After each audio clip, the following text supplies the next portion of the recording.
Hello guys and welcome back into a new brand video. In today's tutorial, I'm going to show you how to create PayPal QR code. So make sure to watch the video to the end and follow these simple steps.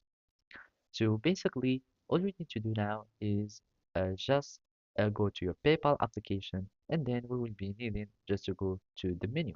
So here is an article that will show us exactly how to do it. And just to know, the QR code is now a feature on PayPal. So you can simply create it by going into your PayPal application and get your QR code. So basically, this will be your home page or home menu, and all you need to do now is just go to the more icon.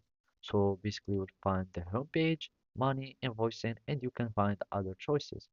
Now, we need just to search for QR code. So whenever you go to more, you will find QR code, and it is a new feature of PayPal. By clicking on QR code, it will redirect you to the page where you will need just to view your code so you can get your code. And basically by that, you will be able to have your QR code that will be created. So by clicking on view your code, now you have this QR code that is showing you.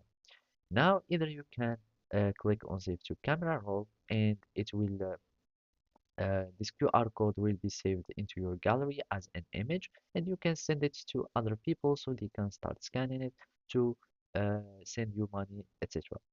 Otherwise, you can simply show them the QR code, they can bring their phone camera and they can scan it directly from there and it will redirect them to PayPal and you can get the payments and the transaction done. So as you can see, you can also start having, you need just to allow the access to your PayPal so you can get the QR code saved to the camera and basically that's it. So thank you for watching and see you next time.